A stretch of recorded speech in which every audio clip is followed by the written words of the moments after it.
മുങ്ങിയ കപ്പലിൽ നിന്നും കടലിൽ പരന്ന പ്ലാസ്റ്റിക് മാലിന്യം അടക്കം കേരളത്തിന്റെ തെക്കൻ തീരത്ത് വലിയ മാലിന്യ പ്രശ്നമാകുന്നുണ്ട്. ഇത് നീക്കാൻ വലിയ സാമ്പത്തിക ചെലവുമുണ്ട്. കേരളത്തിലെ കപ്പൽ കമ്പനിയിൽ നിന്നും നഷ്ടപരിഹാരം കിട്ടേണ്ടതല്ലേ? കടലിൽ മാലിന്യം കലർന്നാൽ അത് നീക്കേണ്ട ഉത്തരവാദിത്തം കപ്പൽ കമ്പനിക്കുമുണ്ട്. ഇതിനായി പ്രത്യേക ഇൻഷുറൻസുമുണ്ട്. കപ്പൽ മുങ്ങിയതിനെ സംസ്ഥാന ദുരന്തമായി പ്രഖ്യാപിക്കണമെന്ന കേരളത്തിന്റെ ആവശ്യവും നഷ്ടപരിഹാരം മുന്നിൽ കണ്ടുകൂടിയാണ്.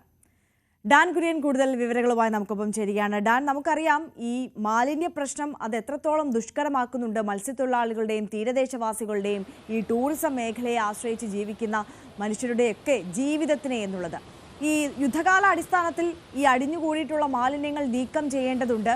അത് സർക്കാർ തലത്തിൽ നടക്കേണ്ട പ്രവൃത്തിയാണ്. പക്ഷേ അതിന് വരുന്ന വലിയ സാമ്പത്തിക പ്രതിസന്ധി അത് തരണം ചെയ്യാൻ കപ്പൽ കമ്പനിയിൽ നിന്നുള്ള സഹായം കൂടി വേണ്ടതല്ലേ? അതിൻ്റെ വലിയ ഉത്തരവാദിത്തം ഏറ്റെടുക്കേണ്ടത് കപ്പൽ കമ്പനി കൂടിയല്ലേ എന്ന ചോദ്യമാണ് അവശേഷിക്കുന്നത്.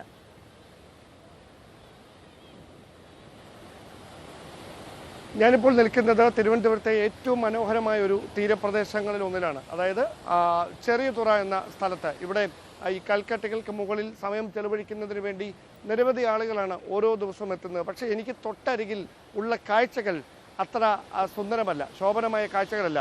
അതാ ഇവിടെ നിന്ന് ഈ പ്രദേശം മുഴുവൻ ഈ പ്ലാസ്റ്റിക്കിൻ്റെ തരികൾ വന്ന് നഡിൽസ് വന്ന് പൂർണ്ണമായി കല്ലുകൾക്കിടയിലും അതോടൊപ്പം തന്നെ തീരത്തോട് അല്പം ഉയർന്ന പ്രദേശങ്ങളിലേക്ക് തിര തല്ലി അടിച്ച് കയറി കിടക്കുന്ന കാഴ്ചയാണ്. അതായത് മാർബിൾ ഫലകങ്ങൾ ഇട്ടിരിക്കുകയാണെന്ന് തോന്നും. അങ്ങനെ ഈ മണൽ കാണാൻ കഴിയാത്ത തരത്തിൽ ഈ പ്ലാസ്റ്റിക് തരികൾ കൊണ്ട് നിറഞ്ഞിരിക്കുകയാണ് ഈ പ്രദേശം. ഇവിടെ നിന്ന് ഈ തീരത്തിൻ്റെ മറുകര വരെ സമാനമായ തരത്തിൽ ഒരു വശം മുഴുവൻ കല്ലുകൾക്കിടയിലും അതിന് മുകൾ ഭാഗത്തുമായി ഇങ്ങനെ ഈ നഡിൽസ് കയറി കിടക്കുകയാണ്. ഇതിലെ ഏറ്റവും പ്രായോഗികമായ ഒരു പ്രശ്നം ഇതിവിടെ നിന്ന് പൂർണ്ണമായി ഈ ഒരു മനുഷ്യന് കൈകൊണ്ട് എടുത്ത് പിറക്കി മാറ്റാൻ കഴിയുന്ന തരത്തിലല്ല അതിൻ്റെ അളവ്. കാരണം കണ്ടെയ്നർ കണക്കിന് ഈ പ്ലാസ്റ്റിക് തരികളാണ് ഇവിടെ നിന്ന് ഈ കപ്പൽ കൊണ്ടുപോയത്. അതുകൊണ്ട് തന്നെ കേവലം ചില ആളുകൾ നിന്ന് മെനക്കെട്ട് തൂമ്പ കൊണ്ട് കോരി മാറ്റാൻ ശ്രമിച്ചാലൊന്നും അത്ര പെട്ടെന്നത് പ്രായോഗികമായി നടക്കാൻ കഴിയില്ല. സമാനമായ തരത്തിലുള്ള കാഴ്ച കഴിഞ്ഞ ദിവസം അഞ്ചുതെങ്കിലും അതോടൊപ്പം തന്നെ തുമ്പയിലുമൊക്കെ പെരുമാതുറയിലുമൊക്കെ നമ്മൾ കണ്ടതാണ്.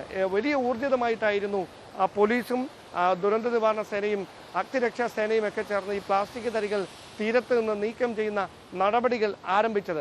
ഓരോ 100 മീറ്ററായി ഈ സ്ഥലത്തെ തിരിച്ചുകൊണ്ട് അവിടെയുള്ള തരികൾ പൂർണ്ണമായി എടുത്തു മാറ്റുന്നതിന് വേണ്ടി ചാക്കുകൾ കൊണ്ടുവന്നു. സുരക്ഷിതമായി കൈകൊണ്ട് തൊടാതെ അത് മാറ്റുന്നതിന് വേണ്ടി മറ്റ് സംവിധാനങ്ങൾ ഒരുക്കി. പക്ഷേ അങ്ങനെ 2-3 ദിവസത്തിന് അപ്പുറം ആ നടപടികളുമായി അവർക്ക് മുമ്പോട്ട് പോകാൻ കഴിഞ്ഞില്ല എന്നതാണ് ശ്രദ്ധേയം. അതായത് മുഖ്യമന്ത്രിയുടെ നിർദ്ദേശത്തെ തുടർന്ന് ചീഫ് സെക്രട്ടറി തന്നെ നേരിട്ട് മേൽനോട്ടം വഹിച്ച് തിരുവനന്തപുരം, ആലപ്പുഴ, പത്തനംതിട്ട, തിരുവനന്തപുരം, ആലപ്പുഴ ജില്ലാ കളക്ടർമാരുമായി പ്രത്യേക ചർച്ച നടത്തിയതിനു ശേഷം തുടക്കമിട്ട ഒരു രക്ഷാദൗത്യമാണ് ഇങ്ങനെ പാതിവഴിയിൽ അനിശ്ചിതത്വത്തിലായി നിൽക്കുന്നത്. ഈ കാഴ്ചകൾ നമുക്ക് പേടി തോന്നും. കാരണം ഇങ്ങനെ ഈ തരികൾ ഇവിടെ നിന്ന് നീക്കം ചെയ്യാതെ കിടന്നാൽ ഇവിടുത്തെ മത്സ്യസമ്പത്തിനെ അടക്കം അത് ഏത് തരത്തിലായിരിക്കും ബാധിക്കുക എന്ന ആശങ്ക മത്സ്യത്തൊഴിലാളികൾ ഏതാനും ദിവസങ്ങളായി പങ്കുവെച്ചുകൊണ്ടിരിക്കുകയാണ്. അതുകൊണ്ട് ഇനിയെങ്കിലും ഈ വിഷയത്തിൽ ഒരു നടപടിയിലേക്ക് ഊർജിതമായി കടക്കാൻ തയ്യാറായില്ല എങ്കിൽ കാത്തിരിക്കുന്നത് വലിയ പാരിസ്ഥിതിക പ്രത്യാഘാതങ്ങളായിരിക്കുമെന്ന കാര്യത്തിൽ യാതൊരു സംശയവും വേണ്ട.